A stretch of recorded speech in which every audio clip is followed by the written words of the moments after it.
Shalom, selamat pagi saudara yang terkasih. Selamat datang kembali dalam program Renungan Pagi Spiritual Life. Perenungan kita pada pagi ini akan berjudul Godaan Iblis dan ini diambil dari Keluaran pasal 7 ayat 10 sampai 13. Perikopnya masih sama dengan kemarin. Demikian firman Tuhan. Musa dan Harun pergi menghadap Firaun, lalu mereka melakukan seperti yang diperintahkan Tuhan. Harun melempar tongkatnya di depan Firaun dan para pegawainya, dan tongkat itu pun menjadi ular. Kemudian Firaun memanggil orang berilmu dan ahli sihir, ahli ilmu gaib di Mesir itu pun dengan ilmu mantra mereka membuat hal yang serupa. Masing-masing melemparkan tongkatnya dan tongkat-tongkat itu menjadi ular. Tetapi tongkat Harun menelan tongkat-tongkat mereka. Firaun berkeras hati sehingga ia tidak mau mendengarkan mereka seperti yang telah difirmankan oleh Tuhan. Saudara yang terkasih, di dalam ayat yang baru saja kita baca ini diceritakan bahwa Musa dan Harun mereka taat kepada Tuhan, yaitu menyampaikan firman Tuhan dengan tanda ajaib di depan Firaun. Harun melemparkan tongkatnya dan kemudian tongkat itu berubah menjadi ular. Firaun yang melihat peristiwa ini kemudian memanggil para ahli sihir dan orang pintar di Mesir, dan dengan menggunakan ilmu sihir mereka kemudian mampu mengubah tongkat mereka menjadi ular juga. Tapi tongkat Harun yang sudah menjadi ular memakan ular-ular mereka semua. Nah, meskipun demikian, Firaun yang telah melihat mujizat tersebut menolak untuk mendengarkan Musa dan Harun. Dia tetap mengeraskan hati dan menolak untuk tunduk kepada Tuhan. Peristiwa ini menggambarkan bahwa Firaun memilih untuk mengeraskan hatinya dan menolak firman Tuhan yang datang kepadanya melalui Musa dan Harun. Meskipun dia menyaksikan sendiri dengan matanya bahwa Musa dan Harun sudah bertindak atas perintah Tuhan dan membawa tanda ajaib untuk menunjukkan kuasanya. Kemudian meskipun iblis mengecohkan berita firman yang datang kepadanya dengan meniru tanda tersebut, tetapi Firaun juga melihat bukti bahwa kuasa Tuhan lebih besar daripada kuasa-kuasa lain di Mesir. Maka seharusnya secara rasional Firaun menyadari bahwa Allah yang disembah oleh Musa itu lebih berkuasa dibandingkan dengan ilah-ilah lain. Tapi nyatanya dia tetap memilih untuk mengeraskan hati dan menolak kebenaran firman yang datang itu. Saudara yang terkasih, dalam kehidupan orang percaya, situasi yang sama pun sering terjadi.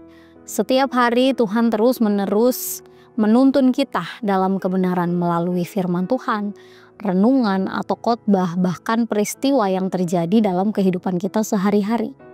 Namun iblis pun tidak tinggal diam. Dia mengecoh dan menipu kita dengan hal-hal yang kelihatannya benar dan menarik.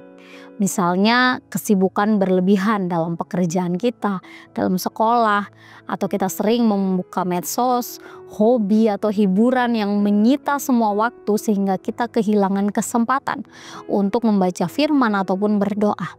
Iblis juga biasa sering menawarkan pemikiran-pemikiran yang sepertinya benar.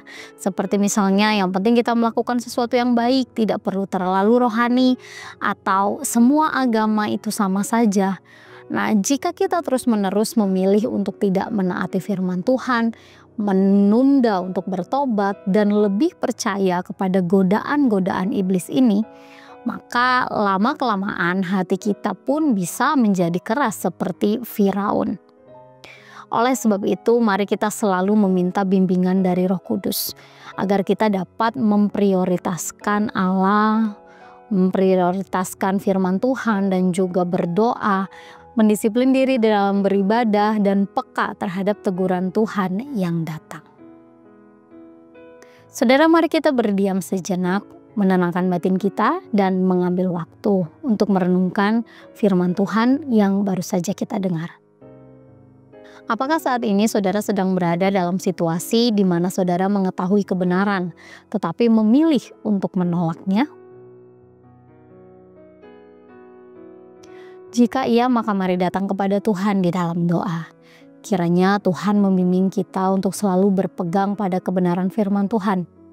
Dan kiranya Tuhan juga memberikan kita kemampuan agar tidak terkecoh dan tergoda dengan hal-hal yang ditawarkan oleh iblis atau oleh dunia.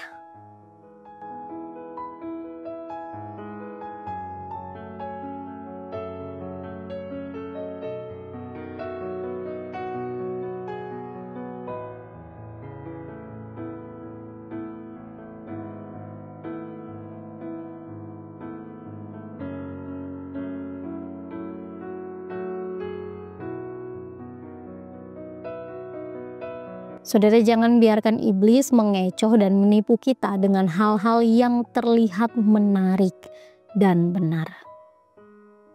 Demikian firman Tuhan hari ini, mari kita berdoa. Bapa di surga, kami mengucap syukur untuk kasih dan penyertaan Tuhan dalam kehidupan kami. Terima kasih kalau sekarang Tuhan izinkan kami untuk memulai satu hari yang baru.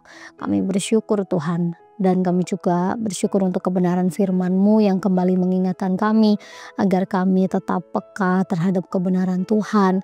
Mungkin juga ada teguran yang Tuhan berikan kepada kami setiap hari.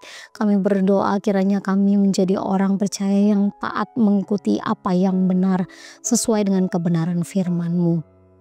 Berikan kami kekuatan Tuhan, supaya apa yang kami kerjakan hari ini, apa yang kami perkatakan itu semua sesuai dengan kehendak Tuhan.